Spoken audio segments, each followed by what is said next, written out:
Bismillahirrahmanirrahim. Assalamualaikum warahmatullahi wabarakatuh. Alhamdulillahi rabbil alamin. Wassalatu wassalamu ala asrafil anbiya'i wal mursalin Sayyidina Muhammadin wa ala alihi wa sahbihi ajmain. Pemirsa TV Sultra di mana saja Anda berada, kembali lagi bertemu dalam acara syiar Majelis Taklim Ramadan bersama Ibu-Ibu BKMT Kota Kendari dari Kecamatan Poasia dan Kecamatan Ua-Ua.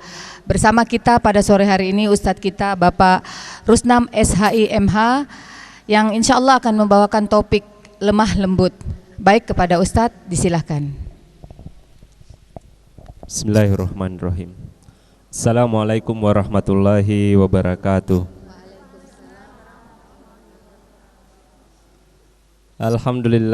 Alhamdulillahirabbil alamin. Wassalatu wassalamu ala rasulil karim Sayyidil anbiya wa sayyidil mursalin Imamus sholihin Sayyidina Muhammadin sallallahu alaihi wasallam, amma ba'd. Ibu-ibu majelis taklim yang saya hormati, pemirsa Sultra TV yang saya hormati dan insyaallah dimuliakan oleh Allah Subhanahu wa taala. Pertama-tama kembali kita memanjatkan puji syukur kehadirat Allah Subhanahu wa taala yang pada kesempatan ini kembali memberikan kita kesempatan dan kekuatan, masih memberikan kita kemauan yang kuat sehingga bisa hadir di tempat ini, meskipun mungkin teman-teman yang lain belum hadir. Mudah-mudahan setiap aktivitas kebaikan itu tidak dipengaruhi oleh jumlah, dan mudah-mudahan setiap aktivitas kebaikan itu murni kita lakukan karena Allah Subhanahu wa taala. Jadi kita jangan terpengaruh dengan jumlah. Salawat dan taslim tak lupa juga kita haturkan kepada qudwah kita, junjungan kita Nabi Muhammad sallallahu alaihi wasallam. Pada pertemuan kali ini kita membahas tentang lemah lembut. Di dalam Al-Quran itu ada ayat yang bunyinya begini, Bu. Muhammadur Rasulullah. Kata Allah, Muhammad itu adalah Rasulullah. Wallazina ma'ahu, dan orang-orang yang besertanya, orang-orang yang mengaku pengikut Nabi Muhammad itu, dia itu karakternya kata Allah, asyidda'u alal kuffar ruhama'u bainahum. Dia tegas terhadap orang-orang yang kafir, tetapi lemah lembut terhadap orang-orang sesamanya. Lemah lembut terhadap orang-orang yang memang tidak memiliki niatan untuk memusuhi Islam secara fisik dan secara pemikiran. Nah, ibu-ibu, Rasulullah menyampaikan penjelasan ayat ini dengan mengatakan, kata Rasulullah itu, Innallaha rafiqu, sesungguhnya Allah itu sangat lembut, maha lembut, wa yuhibbur rifqa, dan menyukai orang-orang yang juga lemah lembut. Bahkan di hadis yang lain dikatakan begini, inna rifqa, tiadalah kelembutan itu, inna rifqa la yakuna fi syai'in, tiadalah kelembutan itu berada pada sesuatu, melengket pada sesuatu itu, illa ayyakuna zani, melainkan menjadikan sesuatu yang dilengketi kelembutan itu menjadi indah, menjadi lebih baik. Nah, ibu-ibu, kalau kemudian kita berbicara tentang lemah lembut, kenapa seseorang muslim itu harus memiliki sifat ini? Kenapa manusia itu tidak boleh kasar-kasar? Karena salah satu alasannya dalam ayat yang tadi itu, nanti kita dijauhi orang. Nanti kita dijauhi orang. Nah, kalau ada pertanyaan begini, Bu. Ibu kalau lewat jalanan enak mana? Lewat jalanan aspal atau yang timbunan alolama? Enak mana? Enak aspal. Kenapa? Apa sebabnya? Karena lebih halus, lebih lembut. Iya kan?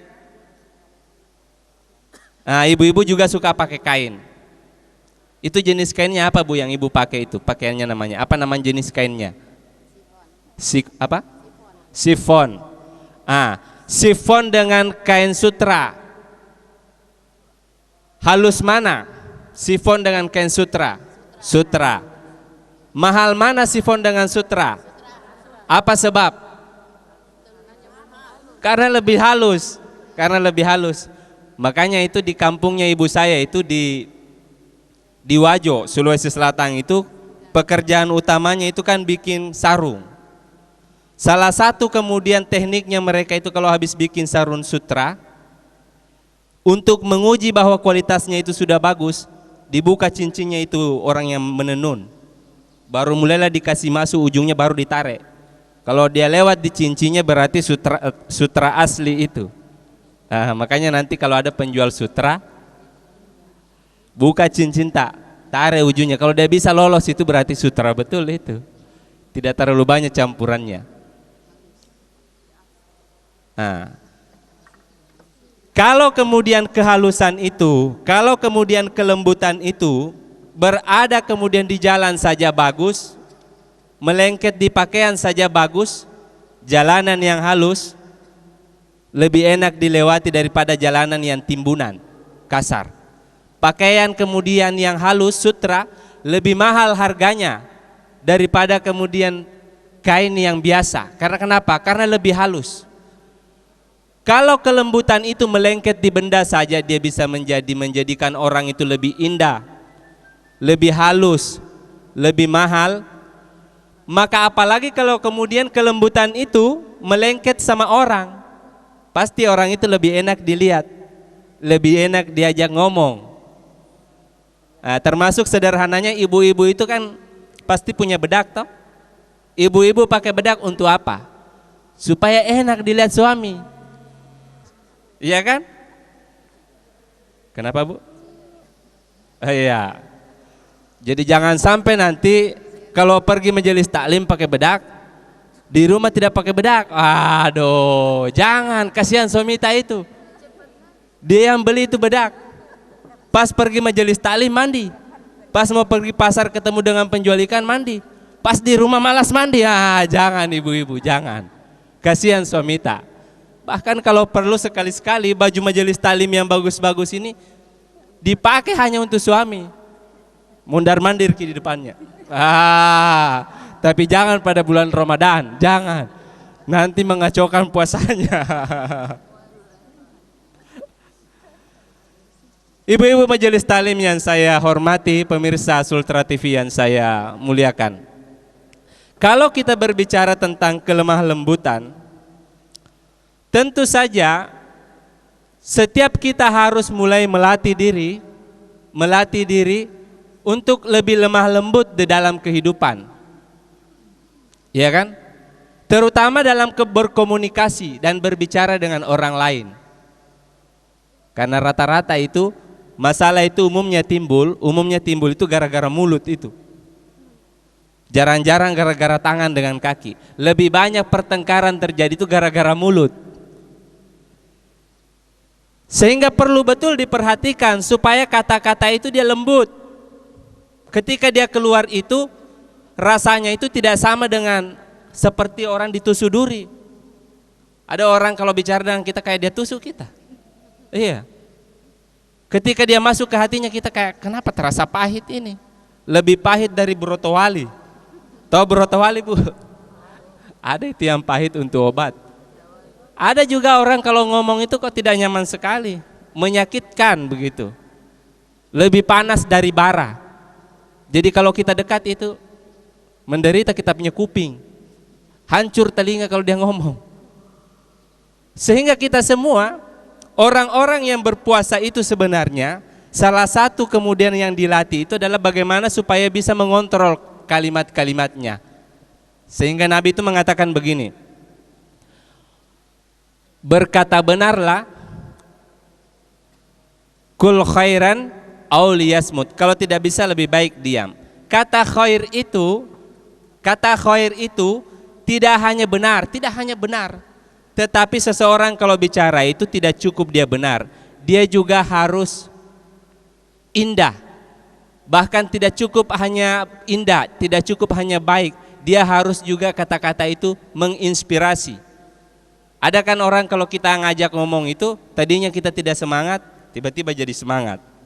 Ada orang, tapi ada juga orang menasihati semakin menjatuhkan kita, tambah tidak semangat kita.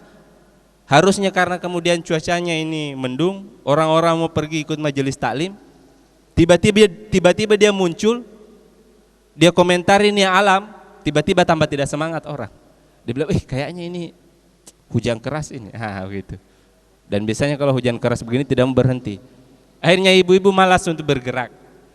Perhatikan, kalimat-kalimat kita itu dituntut tidak hanya dia benar, tapi juga harus baik. Tidak cukup hanya baik, tetapi juga dia harus indah. Tidak cukup hanya indah, tetapi harus mampu mendorong orang lain untuk bergerak. Kalau belum mampu sampai ke sana, hati-hati kita bicara. Jangan sampai menjadikan orang lain itu semakin terpuruk. Makanya itu adik-adik saya itu yang suka pakai internetan, itu saya kasih tahu begini. Lebih bagus kamu itu upload, tulis itu tulisan yang menginspirasi. Jangan biar pulsamu habis, kau tulis itu di internet sampai satu dunia tahu. Kalau kita menulis negatif itu di internet misalnya, ibu-ibu tahu kan internet ini? Soalnya zamannya kita ini beda sekali. Itu yang sering dimain-mainkan anaknya.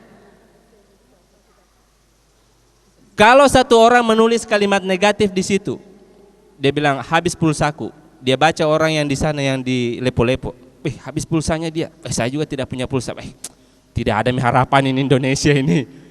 Itu semua kemudian menyebabkan orang lain menjadi juga terpuruk jiwanya, mentalnya, semakin pesimis dia. Semakin pesimis. Oleh sebab itu kata-kata kita itu sangat penting untuk diatur dengan baik supaya bisa menginspirasi orang lain. Dan yang ingin saya sampaikan terkait kemudian bagaimana cara melembutkan hati. Kalau kemudian kita berwudu itu kan untuk membersihkan badan, melembutkan badan. Pakai bedak itu untuk melembutkan badan. Kita belajar ilmu agama untuk melembutkan jiwa, ya kan? Dan kita kemudian nantinya akan mengeluarkan zakat untuk melembutkan harta. Jadi perhatikan, kita nantinya ini bukan hanya dituntut suci badan, tidak. Tetapi kita juga harus suci hati. Makanya ada kegiatan majelis taklim. Ilmu itu harus bisa melembutkan jiwa. Kalau kita belajar tetapi semakin keras kepala kita, berarti ilmu itu tidak bermanfaat. Harus dibuang itu, ganti dengan ilmu yang lebih baik. Kalau kita kemudian ikut majelis taklim, kita mendengarkan ceramah-ceramah itu menjadikan kita semakin eksklusif, semakin susah untuk berkomunikasi dengan orang, maka buang itu ilmu. Ilmu itu tidak bermanfaat. Ilmu yang baik itu adalah ilmu yang mampu menjadikan kita lebih lembut kepada orang lain, lebih baik kepada orang lain. Dan tidak hanya cukup sampai di situ. Bukan hanya badan yang harus lembut, yang harus bersih. Bukan hanya jiwa yang harus lembut, yang harus suci. Tapi harta juga harus lembut. Dengan apa? Dengan zakat. Sengaja saya kaitkan ini karena ini materi terakhir yang saya bawakan dalam beberapa hari ini. Sehingga saya ingin sekaligus mengingatkan supaya kita semua nantinya mulai dari hari ini sudah menyiapkan untuk mengeluarkan zakat. Bukan hanya zakat fitrah. Karena saya sangat yakin sekali ibu-ibu ini, pemirsa Sultra TV ini pasti memiliki kewajiban. Ada zakat perdagangan yang harus dikeluarkan, ada zakat hewan yang harus dikeluarkan, ada zakat pertanian yang harus dikeluarkan, termasuk zakat investasi yang harus dikeluarkan kalau sudah cukup haul dan nisabnya. Karena kenapa? Zakat itu sama seperti kotoran pada manusia, sama seperti daki itu. Kalau kita tidak kasih keluar, merusak. Begini sederhananya, ibu kalau kemudian tidak buang air itu bisa tahan sampai sebulan, Bu? Tidak. Tidak bisa. Kalau ibu bisa tahan itu bisa bengkak perut itu, bisa merusak. Sehingga zakat juga seperti itu, dia sesuatu yang harus dikeluarkan. Kalau tidak keluar dia rusak yang lain. Iya. Jangan sampai nanti Allah mengeluarkan zakat itu secara terpaksa. Rumah terbakar, mobil kecelakaan, kita masuk rumah sakit, maka salurkan ke salurannya memang. Ini penting saya ingatkan karena zakat itu sama posisinya dengan puasa. Baik. Masuk dalam rukun iman. Iya. Saya kira itu, Bu. Iya. Terima kasih. Iya. Sebentar kita lanjut dengan diskusi ibu-ibu ya. Baik pemirsa, jangan kemana-mana, tetap bersama kami. Nantikan kami setelah pesan berikut ini.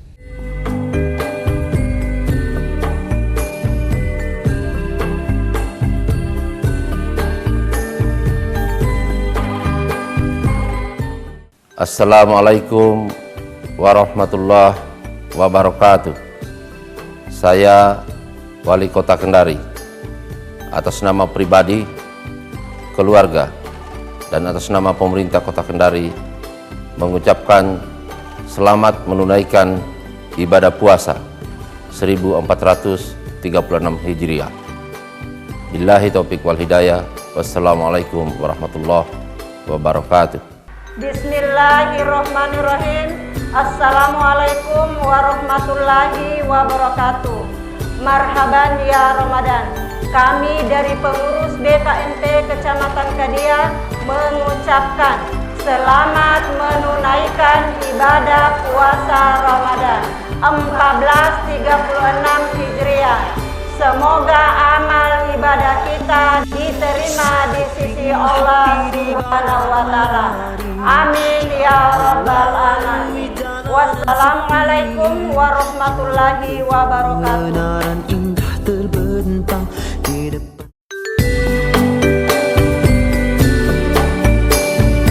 Assalamualaikum warahmatullahi wabarakatuh.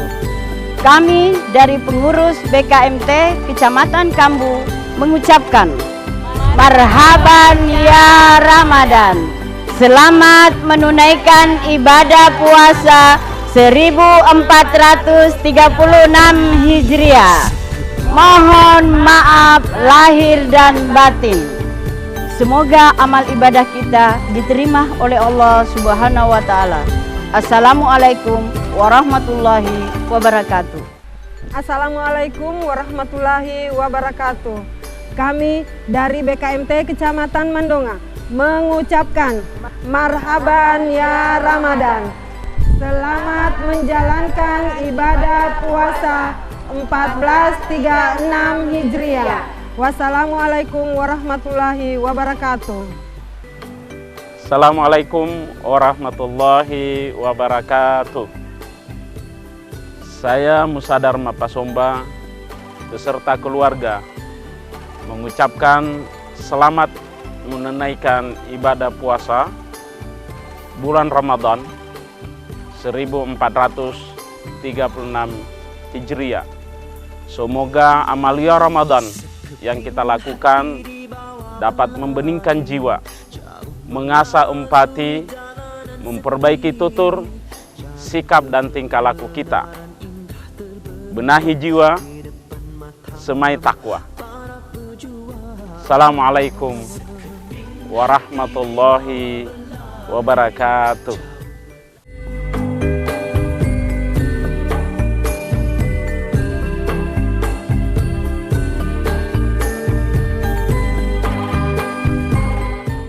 Terima kasih pemirsa, masih bersama kami Syiar Majelis Taklim Ramadan yang insya Allah sebentar kita akan diskusi.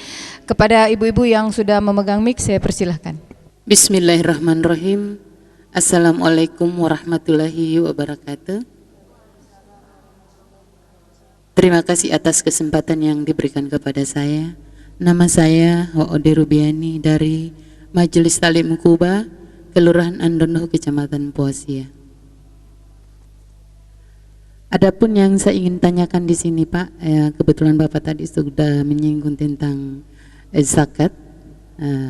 Jadi di sini yang saya ingin tanyakan Pak, kebetulan juga saya bukan pengusaha besar tapi pengusaha kecil-kecilan seperti saya jual pakaian Pak. Jadi mana yang terbaik Pak kalau saya zakatkan uang atau berupa barang seperti barang yang saya jual? Mana kira-kira yang baik? Saya zakatkan uang atau pakaian? Ya. Terima kasih. Assalamualaikum warahmatullahi wabarakatuh. Waalaikumsalam warahmatullahi wabarakatuh. Ya, silakan Ibu yang kedua, silakan. Assalamualaikum warahmatullahi taala wabarakatuh. Waalaikumsalam warahmatullahi Nama wabarakatuh. saya Ibu Rugoya. Saya dari Majelis Taklim Baitul Makmur. Mungkin tidak jauh beda Ustadz dari pertanyaan Ibu yang pertama. Cuman kami di sini ingin menanyakan bagaimana istilahnya zakat dari gaji suami. Gaji suami itu kan dalam sebulan itu berkisaran ya 3 juta. Kan dari 2,5% dari gaji itu biasa kami berikan, tapi biasa juga kami tidak berikan. Apakah di dalam Ramadan ini mungkin kita membayarnya yang kita tidak berikan di bulan yang kemarin? Baik. Mungkin itu yang ingin saya tanyakan. Terima kasih Baik. atas. Ya, yang ketiga, penanya ketiga, silahkan Ibu. Assalamualaikum warahmatullahi wabarakatuh.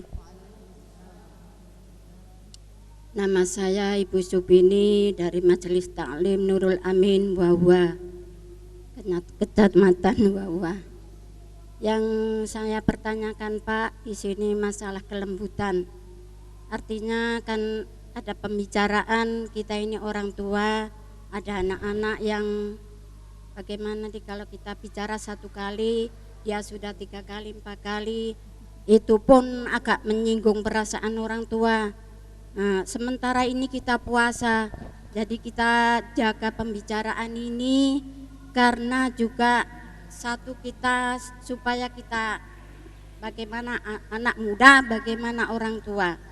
Nah, yang saya pertanyakan Pak, saya ini diam sementara karena bisa dikatakan ketan diam itu emas, tapi ini kan harus 3 hari harus kita bersapa sinapa. Tapi saja kan masih sakitnya hati ini belum sembuh hatinya.